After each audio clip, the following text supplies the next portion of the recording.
Voting से पहले फलौदी सट्टा बाजार का चौंकाने वाला दावा। फलौदी सट्टा बाजार के आंकड़ों ने उड़ाई अरविंद केजरीवाल की नींद। अपनी सीट से बुरी तरह चुनाव हार सकते हैं अरविंद केजरीवाल। क्या दिल्ली में प्रचंड बहुमत से बनने जा रही है बीजेपी की सरकार? नमस्कार, स्वागत है आपका। आप देख रहे हैं द न्यूज और मैं रानी गुप्ता आपके साथ। दिल्ली विधानसभा चुनाव 2025 में 3 फरवरी की शाम को चुनाव प्रचार का शोर थम गया है। इसी के साथ ही राजस्थान के फलौदी सट्टा बाजार ने चौंकाने वाली भविष्यवाणी कर दी है, जिसके तहत अरविंद केजरीवाल का चुनाव निकाल पाना मुश्किल माना जा रहा है। और ऐसा कहा जा रहा है कि कहीं मामला अरविंद केजरीवाल की ही सीट नई दिल्ली पर ही ना फंस जाए, क्योंकि अब इन आंकड़ों के मुताबिक अरविंद केजरीवाल शायद अपनी ही सीट ना बचा पाए। इसके अलावा आम आदमी पार्टी के कई सारे दिग्गज नेताओं के माथे पर शिकन है, क्योंकि माना जा रहा है कि ये नेता भी अपनी सीट से चुनाव बुरी तरह हार सकते हैं। ना सिर्फ अरविंद केजरीवाल, मनीष सिसोदिया, आतिशी, अवध ओझा, ऐसे तमाम आम आदमी पार्टी के बड़े नेता हैं, बड़े चेहरे हैं, जिसको लेकर के कहा जा रहा है कि वो चुनाव हार सकते हैं। बता दें कि दिल्ली में 5 फरवरी को वोटिंग है। इससे पहले सामने आए फलौदी सट्टा बाजार के ताजा भाव आम आदमी पार्टी की नींद उड़ाने वाले हैं। एक रिपोर्ट के मुताबिक फलौदी सट्टा बाजार से जुड़े लोगों का नाम न बताने की शर्त पर यह कहा गया है कि दिल्ली विधानसभा चुनाव में मतदान का नजदीक आते आते सियासी हवा का रुख बदल सा गया है। पहले आम आदमी पार्टी और अरविंद केजरीवाल के चुनाव जीतने के सौदे हो रहे थे, मगर बाजी पलटती हुई दिखाई दे रही है। दरअसल आपको बता दें कि यूं तो हम फलौदी सट्टा बाजार की किसी भी भविष्यवाणी का समर्थन नहीं करते, क्योंकि इस बाजार का अनुमान हरियाणा विधानसभा चुनाव 2024 समेत कई बार फेल भी हो चुका है। फिर भी दिल्ली विधानसभा चुनाव का प्रचार थमने के बाद फलौदी के सटोरियों ने सौदेबाजी के जो भाव बताए हैं वो चौंकाने वाले हैं। चुनावों में सटीक अनुमान के लिए कुख्यात हो चुके फलौदी सट्टा बाजार में 3 फरवरी 2025 की शाम को अरविंद केजरीवाल पर सौदे 120 से 150 पैसे में हो रहे हैं। दिल्ली के पूर्व मुख्यमंत्री व नई दिल्ली के विधायक अरविंद केजरीवाल साल 2025 में भी नई दिल्ली सीट से चुनाव लड़ रहे हैं। फलौदी सट्टा बाजार की भाषा में जिस उम्मीदवार के भाव ज्यादा पैसे के होते हैं, उसके हारने की संभावना उतनी ही ज्यादा हो जाती है। कम भाव जीत का अनुमान माना जाता है। बता दें कि दिल्ली विधानसभा चुनाव की तारीखों के ऐलान के वक्त अरविंद केजरीवाल के जीत के सौदे 30 से 40 पैसे में हो रहे हैं। टिकट वितरण में मौजूदा विधायकों की नाराजगी से फलौदी सट्टा बाजार में भी अरविंद केजरीवाल के भाव बढ़ते गए। दिल्ली विधानसभा चुनाव में बीजेपी ने आम आदमी पार्टी से ज्यादा अरविंद केजरीवाल पर सियासी निशाने साधे। फिर चाहे वो शीश महल हो, करप्शन के आरोप हो, इन तमाम चीजों को लेकर के बीजेपी ने अरविंद केजरीवाल पर खुल करके निशाना साधा। केजरीवाल की ईमानदार वाली छवि को खूब नुकसान पहुंचाया। इससे नतीजा ये रहा कि अरविंद केजरीवाल की जीत के भाव 65 से 85 पैसे तक पहुंच गए। अब दिल्ली विधानसभा चुनाव में मतदान के महज 5 दिन रहने पर 1 जनवरी को आम आदमी पार्टी के 8 विधायकों ने इस्तीफा देकर के बीजेपी ज्वाइन कर ली। ये वो विधायक हैं जिनके आम आदमी पार्टी ने दिल्ली चुनाव में टिकट काट दिए। आम आदमी पार्टी के विधायक छोड़कर जाने को फलौदी सट्टा बाजार ने अरविंद केजरीवाल व पार्टी के लिए बड़ा झटका माना। ऐसे में अरविंद केजरीवाल के लिए सौदे अब ताजा भाव 120 पैसे से बढ़कर 150 पैसे पर पहुंच चुके हैं। यानी कि फलौदी सट्टा बाजार में जिन लोगों पर पैसे लगाए जाते हैं और जितने पैसे लगते हैं, उनके हारने के चांसेस ज्यादा हो जाते हैं। अब अरविंद केजरीवाल के शुरू में तो बहाव बेहद कम थे, क्योंकि फलौदी सट्टा बाजार ये मान रही थी कि अरविंद केजरीवाल चुनाव जीत सकते हैं। लेकिन जैसे जैसे वोटिंग के दिन करीब आ रहे हैं, अरविंद केजरीवाल को लेकर के यह संभावना जताई जा रही है कि अरविंद केजरीवाल चुनाव बुरी तरह हार रहे हैं। आपको बता दें कि जो बीजेपी के प्रत्याशी हैं परवेश वर्मा, उनको लेकर के जीत की संभावना बढ़ गई है, क्योंकि उनके जो भाव हैं वो बेहद कम होते जा रहे हैं। और फलौदी सट्टा बाजार के मुताबिक जिनके भाव कम होते हैं, उनके जीतने के चांसेस ज्यादा हो जाते हैं। ऐसे में आपको बता दें कि बीजेपी के तमाम लीडर्स हैं जो कि अपनी अपनी जीत का दावा कर रहे हैं दिल्ली में होने वाले वोटिंग को लेकर के, रिजल्ट को लेकर के। सुनिए इन नेताओं का क्या कुछ कहना है। अमीरों की पार्टी है, सिर्फ केजरीवाल ही काम आएंगे। किस तरह की खुशफहमी में जी रहे हैं केजरीवाल जी। सच तो वो भी जानते हैं, उनको भी पता है कि जन्नत की क्या है हकीकत। दिल बहला रहे हैं अपना भी और अपने साथियों का भी।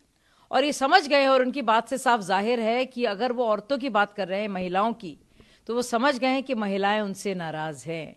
तभी वो कह रहे हैं कि महिलाएं अगर मेरा साथ दें, अगर महिलाएं घर में पुरुषों से बात करें, घर वालों से बात करें, और महिलाएं क्यों नहीं नाराज होगी। आप देखिए, कौन महिला चाहेगी कि उसके घर में गंदा पानी आए, बाहर कीचड़ ही कीचड़ हो, निकलते ही इतनी दुर्गंध क्योंकि कूड़ों के अंबार लगे हों। कौन महिला चाहेगी कि जहां पे उसके घर के बिल्कुल पास या स्कूल के बिल्कुल पास शराब के ठेके खुले हों? कोई महिला नहीं चाहेगी। और इसीलिए महिलाओं ने मुंह मोड़ लिया है। कोई महिला नहीं चाहेगी ऐसे झूठे इंसान को वोट देना जो पंजाब में वादे करता है कि 2100 रुपए देगा वहां पे, और यहाँ पे 2100 देने की बात करता है हर एक महीना भत्ते के तौर पर। तो जो इंसान इतना झूठ बोलता है, अपने घर वालों की कसम झूठी खाता है, और आपदा जैसी महामारी में जो इंसान अपने घर के लिए मसाज चेयर्स और झाड़ फानूस और करोड़ों के पर्दे खरीदता है और गोल्ड प्लेटेड कमोड्स खरीदता है, महिलाएं उसके साथ क्यों देंगी? अगर 55 सीटों की बात है तो भी हसीन सपने हैं मुंगेरी लाल जी के, और मुझे लगता भी नहीं है कि उनको 5 से ज्यादा सीटें मिलेंगी। कहा, मैंने सुना है कि दिल्ली में आम आदमी पार्टी सरकार कक्षा 9 के बाद बच्चों को आगे नहीं जाने देते हैं। केवल उन्हीं बच्चों को जाने दिया जाता है जिनके पास होने की गारंटी होती है, क्योंकि कहीं उनका रिजल्ट खराब ना हो जाए। प्रधानमंत्री जी ने बिल्कुल सही बात कही है, और ये बहुत अफसोस की बात है कि अपना रिकॉर्ड दिखाने के लिए कि हमारे आने से बच्चे कितना अच्छा कर रहे हैं, बेचारे जो 9वीं क्लास में इतना ज्यादा फेलियर्स कभी हुआ नहीं है। लाख बच्चे जो है करीब, उनको फेल इसलिए किया गया है क्योंकि केजरीवाल जी को लगता है कि अगर उनको भेजा जाए 10वीं में और उनका जो प्रदर्शन अच्छा ना रहे तो इल्जाम उनके स्कूलों पर आएगा, इसलिए वो 9वीं में इतने बच्चों को फेल कर रहे हैं। कितनी क्रूरता है ये बच्चों के साथ, किस तरह की निर्मम सोच है ये कि आप बच्चों को फेल कर रहे हैं बजाय कि हेल्प करें, उनकी इंश्योर करें कि 9वीं से 10वीं में पहुंचे और उनकी फिक्र की जाए, उनको एक्स्ट्रा ट्यूशन दिए जाए ताकि वो 10वीं में आ पाए। आप फेल कर रहे हैं, कितना उनको मनोबल को आप गिरा रहे हैं, उनके माँ बाप को आप परेशान कर रहे हैं, कितना दुख आप पहुंचा रहे हैं कितने परिवारों को। तो प्रधानमंत्री जी ने बिल्कुल सही बात कही है, क्योंकि जो स्कूलों की बात करते रहते हैं केजरीवाल, जो उनका मॉडल है, सोचिए इस मॉडल में सबसे ज्यादा अगर 9वीं क्लास में कभी भी फेलियर्स का रेट रहा है तो फेल प्रतिशत सबसे ज्यादा रहा है पूरे इतिहास में दिल्ली के स्कूलों के। तो आप सोचिए कि कितना ये शख्स का सोच आप देखिए कि अपनी महिमा मंडन करने के लिए बच्चों के, छात्रों और उनके भविष्य के साथ खिलवाड़ कर रहा है। जासूसी कैमरे बांटे जा रहे हैं। अरविंद केजरीवाल ने मुख्य चुनाव आयुक्त राजीव कुमार पर भी हमला किया। देखिए, लगातार वो जितने भी संवैधानिक संस्थाएं हैं, जितने भी पदाधिकारी हमारे हैं, वो लगातार इस तरह की बातें अनाप शनाप बोलते हैं, चाहे वो एलजी रहे और तीनों एलजी, नजीब जंग से लेकर अनिल बैजल से अब वीके सक्सेना, चाहे चीफ सेक्रेटरी हो अंशु प्रकाश, एक वक्त में उनके घर में उनको अपने घर में बुलाकर सबके सामने सरेआम उनकी बेइज्जती की, उनको मारा पीटा। ये वही शख्स है जो अपने ही घर में अपनी पुरानी सांसद स्वाति मालीवाल को बुलाकर अपने ही सेक्रेटरी से पिटवाता है। ये वही शख्स है जो लगातार, चाहे शकुंतला गैमलिन हो या अन्य अधिकारी हो, उनके बारे में अनाप शनाप बातें बोलता है।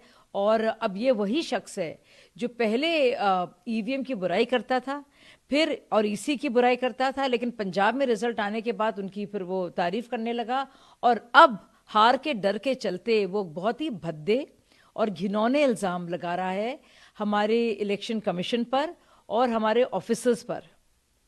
राहुल अरविंद केजरीवाल पर निशाना साधते हुए कहा उन्होंने कि यमुना का पानी पी लो, अस्पताल में मिलूंगा। देखिए, राहुल गांधी जी ने अच्छा कटाक्ष किया है कि सबको चैलेंज करते रहते हैं केजरीवाल जी, तुम पानी पियो, तुम पानी पियो, खुद पानी पिए ना। और सही बात है, सबको वो उनके से मुलाकात जो होगी वो अस्पताल में ही होगी, क्योंकि जो जहरीला पानी है, और जो जहरीला पानी होता भी है वो आता है दरअसल हरियाणा से।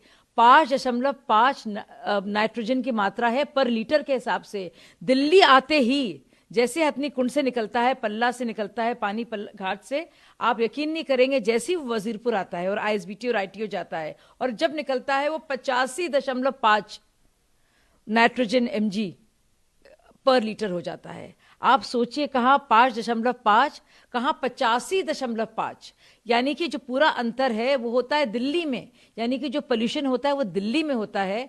तो बहुत सही चुनौती है ये कि खुद जाएं, डुबकी लगाएं और सीधे अस्पताल जाएं। दिन आप स्नान करने के लिए जिस दिन वोटिंग है, उन्हें लगता है कि दिल्ली के लोग इसी आधार पर उन्हें वोट देंगे। अगर लोग इसी आधार पर वोट देंगे तो लोकतंत्र खतरे में पड़ जाएगा। देखिए, संजय राउत की जो सोच है और उस सोच के चलते उन्होंने कितना विनाश किया है अपनी खुद की पार्टी का, अपने खुद के अलायंस का, वो सबके सामने है। और नरेंद्र मोदी जी जिस दिन भी जाएं, जैसे भी जाएं, कहीं ना कहीं तो चुनाव हो ही रहे होते हैं। अमित शाह भी गए, तब तो कोई चुनाव नहीं था। अब अगर नरेंद्र मोदी जा रहे हैं इत्तेफाक से उस दिन जिस दिन चुनाव है, तो आपको क्या फिक्र है? अगर एक दिन पहले जाते या 2 दिन पहले जाते तो उसका असर नहीं पड़ता। और सब जानते हैं, जहाँ तक बात है कुंभ की और जहाँ तक आस्था है लोगों की, सब जानते हैं कि पूरे खुले मन से, दिल से जो ना सिर्फ रक्षा करता है बल्कि जो सारे हिंदू भाई बहनों की आस्था पर खरा उतरता है, वो सिर्फ नरेंद्र मोदी जी हैं। अरविंद, मुझे सूत्रों से पता चला है कि भाजपा मशीनों के जरिए 10% वोटों में गड़बड़ी कर सकती है। इतनी बड़ी संख्या में वोट करें कि हर वोट झाड़ू को जाए, इसलिए हमें 15% की बढ़त कम से कम मिलनी चाहिए, तो हम 5% से जीत जाएंगे। कितने सक पकाए हुए हैं अरविंद केजरीवाल। मीडिया में हथकंडे करना, झूठ मूठ के वीडियोस बनाना, ठीक उसी तरह जैसे उन्होंने सर्जिकल स्ट्राइक्स पर ऐसा वीडियो बनाया था जिसमें वो पाकिस्तान में हीरो बन गए थे, कुछ ऐसा ही वीडियो अभी फिर से बना रहे हैं और कह रहे हैं देखो मैनिपुलेशन हो रहा है। जब पंजाब में जीतते हैं, दिल्ली में जीतते हैं कई बार, तब मैनिपुलेशन नहीं होता है। अब जब हार की कगार पर हैं तो उनको दिखने लगता है पहले से ही, और कौन वो सूत्र हैं, कहाँ से उनको पता चला। देखिए, इल्ज़ाम लगा बड़ा आसान है। अभी तो वो भी इल्ज़ाम लगा रहे थे कि नरसंहार करने जा रही है भाजपा, लेकिन जब जैसे ही बात हुई, उनके पास आई बात की सबूत पेश करें, सब्सटैंशिएट करें, बाकायदा बताइए कौन से इंजीनियर्स मौजूद थे, कौन सा जहर था, दुम दबा के भाग गए। वैसे ही इस बार फिर से दुनिया भर की बातें कर रहे हैं, एंटिसिपेटरी बहाना बना रहे हैं एक तरह से।